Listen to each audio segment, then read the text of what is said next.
الحمد لله الذي هدى وسلام على عباده الذين اصطفى خصوصا على سيد الرسل وخاتم الأنبياء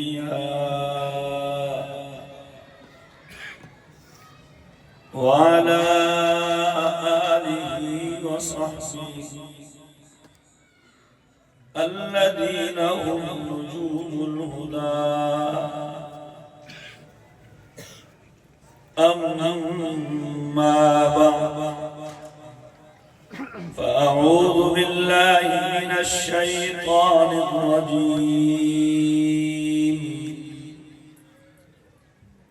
بسم الله الرحمن الرحيم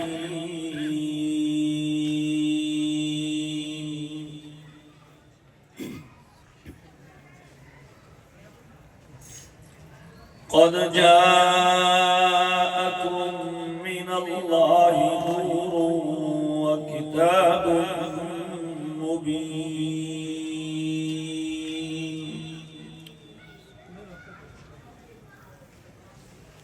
وقال تعالى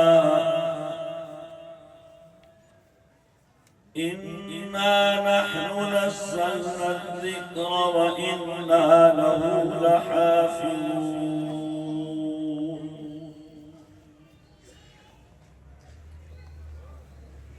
وقال النبي صلى الله تعالى عليه وسلم أشراف أمتي حملة القرآن وأصحاب الليل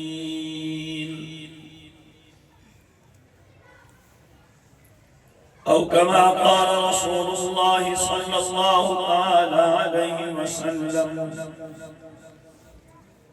صدق الله العظيم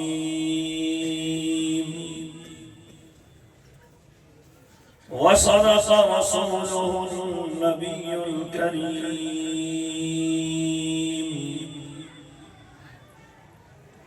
ونحن على ذلك لمن الشاهدين والشاكرين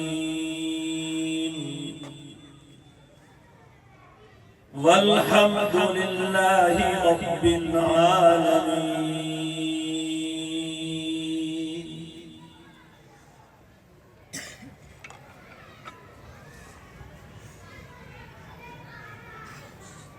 حضرت مولانا قاری مطیع الرحمن صاحب زیدہ مجدہم کا ادارہ قرآن کریم کی تعلیم کے لیے قائم کیا گیا. آج اس کا سالانہ پروگرام ہے اور جن بچوں نے یہاں تعلیم حاصل کی ہے ان کے اعزاز میں، ان کی دستار بندی میں یہ تقریب منعقد کی جاتی ہیں اور بچوں کے والدین کو، اعزاء کو، اہل علاقہ کو مدارس کی کارکردگی سے بھی آگاہ کیا جاتا ہے، کیونکہ باطل نے ہر طرف سے پروپیگنڈے کیے ہوئے ہیں. الحمدللہ مدارس اور اہل مدارس نے صرف زبان سے نہیں بلکہ اپنے عمل سے ان پروپیگنڈوں کا جواب دیا. مدارس نہ ہوتے تو آپ کو قرآن کریم کے حافظ نہ ملتے، مدارس نہ ہوتے آپ کو دینی مسائل بتانے والے علماء نہ ملتے. سپریم کورٹ کا جج اگر اسے بھی طلاق کا مسئلہ پوچھنا ہے تو وہ فون مفتی تقی عثمانی کو کرتا ہے. وہ فون کسی مدرسے کے مفتی کو کر کے شرعی مسئلہ معلوم کرتا ہے.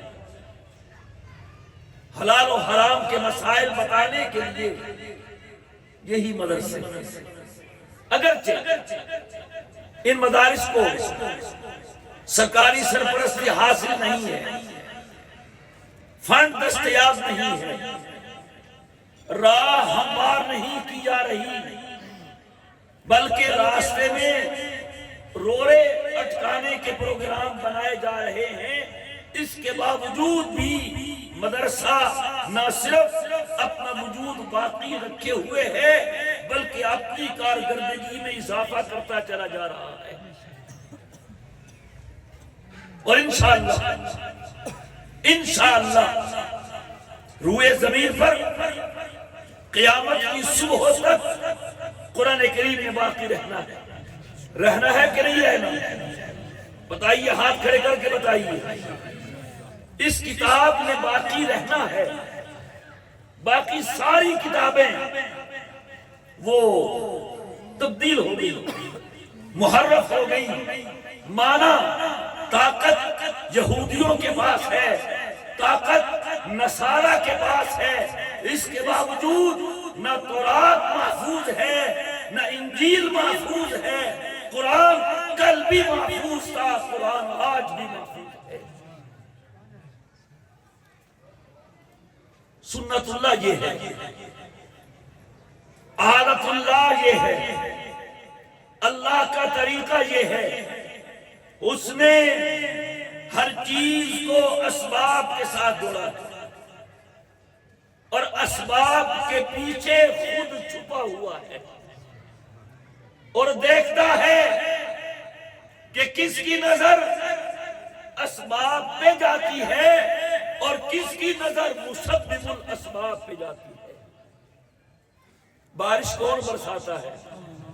فرمایا اللہ الذی یرسل الرياح فتثير سحابا فسقناه إلى بلد ميت فأحيينا به الأرض بعد موتها كذلك النشور. بارش بادلوں سے آتی ہے. کن سے آتی ہے؟ بادلوں کو ہوائیں ہانکتی ہیں. ہواؤں کی رفتار اور ہواؤں کے رخ کو دیکھ کر موسمیات کا محکمہ پیشین گوئیاں کرتا ہے.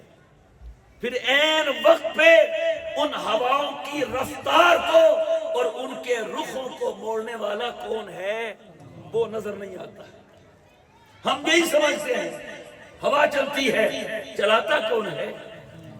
رفتار ہے، رخ مغرب کی طرف ہے، رخ مشرق کی طرف ہے. رفتار یہ ہے 2 دن بعد بارش ہوگی، نہیں ہوتی، ہونی چاہیے تھی. وہ بتاتا ہے کہ میں جب چاہوں جس چیز کا رخ چاہوں جدھر چاہوں موڑ دوں. پیچھے اللہ کی قدرت ہے. اسباب ہے نا. ہاں جنت میں دنیا میں ایک فرق تو یہ ہے، اللہ اکبر، یہاں وسائل کم ہیں، خواہشات زیادہ ہیں. کیوں جی؟ ایسی ہے نا. کس کا دل نہیں چاہتا میرے پاس لینڈ کروزر ہو، میرے پاس ITM کارڈ ہو، میں جتنا بھی خرچ کروں اتنا اور آتا جائے؟ کس کا دل نہیں چاہتا؟ چاہتا ہے نا، لیکن جیب اجازت نہیں دیتی. دنیا میں اسباب پیچھے ہیں، وسائل پیچھے ہیں، خواہشات آگے ہیں. ایسے ہے نا، ہزاروں خواہشیں ایسی کہ ہر خواہش پہ دم نکلے، بہت نکلے میرے ارماں مگر پھر بھی کم نکلے. یہاں خواہشیں آگے ہوتی ہیں، موت پہلے آ جاتی ہے. لیکن حدیث میں آتا ہے، علماء نے لکھا ہے کہ جنت میں اور دنیا میں یہی فرق ہے. یہاں خواہشیں آگے ہیں، وسائل پیچھے ہیں. وہاں وسائل آگے ہوں گے، خواہشیں پیچھے ہوں گی. خواہش کرے گا. فرمایا وَلَكُمْ فِيهَا مَا تَشْتَهِيهِ الْأَنفُسُ وَتَلَذُّ الْأَعْيُنُ. جنت میں جو تم چاہو گے ایسا ہی ہو جائے گا جو چاہو گے. یہاں ہوتا ہے؟ نہیں ہوتا. کوئی کسی ملک کا صدر ہی کیوں نہ ہو، نہیں خواہشیں پوری ہوتی. بہرحال میرے دوستو، میں بات کو پھیلانا نہیں چاہتا، وقت کہہ رہے ہیں تھوڑا ہے. وقت پورا ہوا کب ہے؟ وقت ہی تو کم ہوتا ہے ہر کسی کے پاس. تو ہر چیز کو سبب سے جوڑ دیا ہے. یہ اسلام آباد ہے کہ پنڈی ہے؟ آپ کو کھانے کے لیے مالٹے ملتے ہیں؟ بولیں جی بھائی، بولیں نا، اللہ کی نعمت ہے. کیلے ملتے ہیں، سیب انگور ملتے ہیں. سیب کے باغات ہیں کہ نہیں؟ کنو کے باغات ہیں کہ نہیں؟ انار انگور کے باغات ہیں کہ نہیں؟ ہیں تو ملتے ہیں نا. سنت اللہ یہ ہے، اس اللہ نے جس چیز کو باقی رکھنا ہو اس کے اسباب بھی باقی رکھتا ہے. ایسی ہے کہ نہیں؟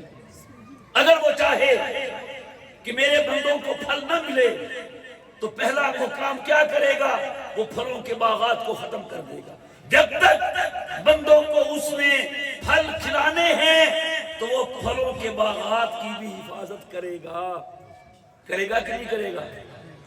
ابھی آپ نے کہا کہ قرآن کریم باقی رہے گا. رہے گا کہ نہیں رہے گا؟ ارے 14 صدیاں ہو گئی، یہ ایسے ہی باقی رہی. اس بھیجنے والے نے باقی رکھا ہوا ہے. فرمایا اِنَّا نَحْنُ نَزَّلْنَا الذِّكْرَ وَإِنَّا لَهُ لَحَافِظُونَ. اس کتاب کو اتارا بھی ہم نے ہے اور اس کے محافظ بھی ہم ہیں. دشمن نے بڑی کوشش کی، بڑی کوشش کی. ایک مرتبہ ایسے کیا، پوری دنیا سے قرآن کو اکٹھا کیا، دریا برد کر دیا. اس زمانے میں پریس تو ہوتے نہیں تھے، قلم سے دوات سے لکھتے تھے.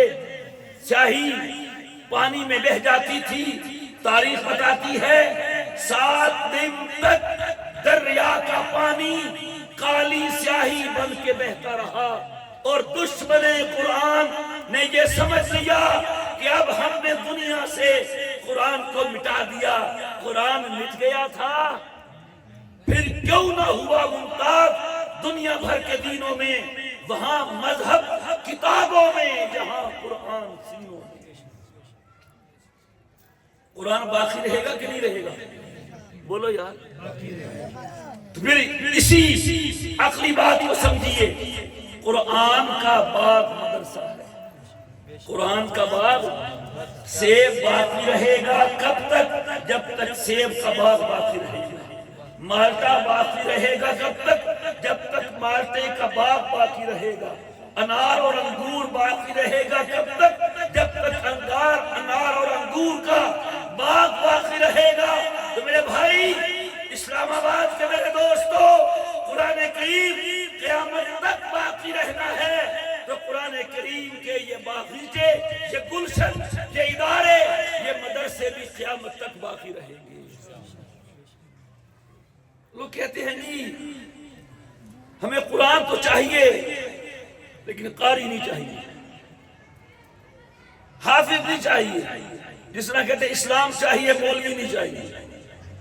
ابھی آتے ہیں سوشل میڈیا پہ، پتہ نہیں وہ کون ہے، لگتا سکول ماسٹر ہی ہے، ریاضی کے سوالوں کے جواب حل کر رہا ہوتا ہے اپنے بیٹے کو لے کے، تو بیچ میں اپنا بھی زہر گھولتا ہے. ہم سنتے ہیں کہ کون کیا کہتا ہے، کون کیا کر رہا ہے. باخبر تو رہنا چاہیے نا. تو 2 دن پہلے میں سن رہا تھا، وہ ایک زہر اتر رہا تھا. اپنے بیٹے سے پوچھتا ہے اس کا بیٹا، ابو جان اگر مولوی نہ ہوتے تو کیا ہوتا؟ تو کہتا ہاں اگر مولوی نہ ہوتے تو دین میں کوئی اختلاف نہ ہوتا، کوئی لڑائی نہ ہوتی، سب بھائی بھائی ہوتے، کوئی فرقے نہ ہوتے، سب ایک ہی مسجد میں نمازیں پڑھتے. مولوی ہیں تو ہم فرقہ بندی میں بٹے ہوئے ہیں، نمازیں مسجدیں الگ ہیں، نمازیں الگ ہیں. یہ قصور مولوی کا ہے. تو یوں کہو اگر ڈاکٹر نہ ہوتے تو پھر سب صحت مند ہوتے.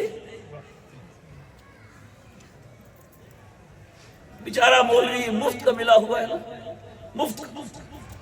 ہمارے اللہ کو پیارے ہو گئے اسلام آباد پنڈی کے ہمارے قاضی عبدالرشید صاحب رحمہ اللہ تعالی، وہ بڑی عجیب و غریب باتیں سنایا کرتے تھے. چلو انہی کے شہر میں آئے ہیں، پنڈی قریبی ہے سننے. کہنے لگے ایک بادشاہ کا ہاتھی تھا اور بادشاہ کو ایک دن شوق ہوا کہ ہاتھی کو رونا چاہیے، روئے. بادشاہ ہے، جو مرضی شوق پیدا ہو جائے. بادشاہ جو ہوا، فقیر ہم جیسے فقیر تھوڑی ہیں. تو کہتے ہیں اس نے ہاتھی کو رلانے کے لیے کچھ چھیڑ چھاڑ کی، ہاتھی نہیں رویا. اس نے دوسرے سے کہا، تیسرے سے کہا، وزیروں سے کہا، نہیں رویا. بادشاہ کو غصہ آیا. اس نے اعلان کر دیا پورے ملک میں کہ جو اس ہاتھی کو رلائے گا ہم اس کو انعام دیں گے. اب لوگ تو ویسے بھی بھوکے ہوتے ہیں، سب پوری قوم لائن میں لگ گئی. لیکن وہ ہاتھی تھا کیا پتھر دل تھا، اس کے دل پہ کوئی اثر نہیں ہوا، نہیں رو کے دیا. پورا ملک جمع ہے، ہاتھی نہیں رو رہا. اتنی دیر میں ایک مولوی صاحب بھی آ گیا. لوگ دیکھے ہنسنے لگے، اس کے یہاں کیا کام. اس نے کہا بادشاہ سلامت، میں بھی ٹرائی کروں. جی کر رہے. تو اس نے ہاتھی سے تھوڑی سی بات کی، ہاتھی زاروں قطع رونے لگ گیا اور اس کے موٹے موٹے آنسو اس کے رخساروں پہ بہنا شروع ہو گئے. ساری دنیا حیران کہ پورا ملک ایک طرف، اکیلا مولوی ایک طرف. آج بھی ایسے ہی ہے، آج بھی ایسے ہی ہے. پورا ملک ایک طرف ہے، اکیلا مولوی ایک طرف ہے. تب بھی اکیلا مولوی جیتا تھا، انشاءاللہ آج بھی اکیلا مولوی جیتے گا. بادشاہ سے کہا میرا انعام دو. اس نے کہا جی انعام تو دوں گا، لیکن بتاؤ تم نے کیا کیا اس کے ساتھ. سارا ملک ہار گیا تو تم جیت گئے. مرسا کے پاس منطق ہوتی ہے نا. کہا جی بادشاہ یہ طے نہیں ہوا تھا کہ بتایا بھی جائے گا. بولتے کہا طے ہوا تھا نہیں ہوا تھا، انعام لینا ہے تو بتانا پڑے گا. اس نے کہا اچھا. اس نے کہا بادشاہ سلامت، میں نے اور کچھ نہیں کہا، بس میں نے اس کے کان میں اس کو اپنے کام بتائے ہیں اور اپنی تنخواہ بتائی ہے کہ کرتا یہ ہوں اور ملتا یہ ہے. تو ہاتھی زاروں قطع رونا شروع ہو گیا. اس نے خدا کی قسم اس طبقے نے تانے برداشت کیے ہیں. بوریا پہ بیٹھا ہے، چٹائی پہ بیٹھا ہے، نہ رات دیکھی ہے نہ دن دیکھا ہے. آپ کی بڑی سے بڑی ایئر لائن لیٹ ہو جاتی ہیں. مجال ہے سوئی پہ سوئی چڑھے اور مولوی مسلح پہ نہ کھڑا ہو. سردی ہو یا گرمی، ساری دنیا مزے کے نیند سو رہی ہوتی ہے. یہ سخت بارش میں بھی کھڑا ہو کے اذان دے رہا ہوتا ہے. یہ مدرسہ باغ ہے قرآن کا، قرآن نے باقی رہنا ہے، انشاءاللہ مدرسے نے بھی باقی رہنا ہے. جب مدرسہ باقی رہے گا تو مدرسے والا باقی رہے گا کہ نہیں. کہ جہاز چلتے رہیں، پائلٹوں کی ہمیں ضرورت نہیں ہے، صدقے تیرے. ٹریفک رواں دواں رہے، ہمیں ڈرائیوروں کی ضرورت نہیں ہے. تیرا دماغ ٹھیک ہے. جب قرآن باقی رہے گا تو قرآن کا مرکز بھی باقی رہے گا، قرآن کا استاد بھی باقی رہے گا. آپ ان کا ساتھ دیں گے؟ کیا خیال ہے میرے بھائیوں؟ دیں گے. ان پہ احسان نہیں ہوگا، اپنا فائدہ ہوگا. یہ اس ذات کا ہے جو حفاظت کروانے پہ آئے بیت اللہ کی، مارنے پہ آئے ہاتھیوں کو، ابابیل بھیج کے ہاتھیوں کو مروا دیتا ہے. یہ ابابیل ہے، انہیں کچھ نہ کہو. یہ کل سفارش کریں گے. ایک ایک بچہ خاندان کے 10 لوگوں کو جنت میں بھیج رہا ہوگا. یوں سمجھیے اللہ انہیں حافظوں کو 10 کارڈ دے گا.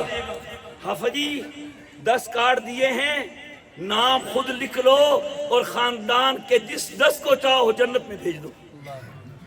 مزہ آئے گا کہ نہیں آئے گا؟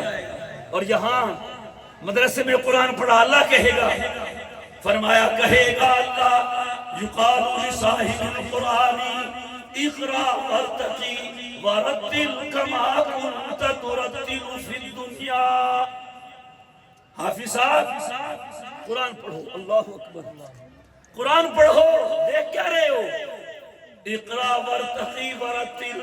پہلے استاد کے کہنے پہ پڑھتے تھے، آج میرے کہنے سے پڑھو گے. قرآن پڑھتے جاؤ، جنت کے درجوں پہ چڑھتے جاؤ. حدیث میں آتا ہے جتنی آیتیں قرآن کریم کی ہیں اتنے ہی درجے جنت کے ہیں. فَإِنَّ مَنْزِلَكَ عِنْدَ آخِرِ آیَةٍ تَقْرَأُهَا. ادھر حافظ قرآن کی آخری آیت پہ پہنچے گا، ادھر جنت کے سب سے اونچے درجے پہ پہنچ جائے گا. اور ایک حدیث میں ہے جب قیامت کے دن حافظ آیت پڑھے گا اس کا درجہ بلند ہوگا، ساتھ میں ماں باپ کا درجہ بھی بلند ہوگا. جب جنت کے سب سے اونچے درجے پہ پہنچا ہوگا تو دیکھے گا میرا والد بھی ساتھ ہے، میری والدہ بھی ساتھ ہے. تو کیا خیال ہے آپ کا؟ ایسے ادارے قائم رہنے چاہیے کہ نہیں؟ کیوں جی کیا خیال ہے؟ اللہ تعالیٰ اس ادارے کو ترقیات سے مالا مال فرمائے. جو خدمات انجام دے رہے ہیں اللہ تعالیٰ اپنی بارگاہ میں قبول فرمائے، اور اللہ تعالیٰ ہم سب کو اخلاص کے ساتھ مدارس کی اور اہل مدارس کے ساتھ تعاون کرنے کی اور ان کا اکرام کرنے کی توفیق عطا فرمائے. وآخر دعوانا ان الحمد للہ رب العالمین.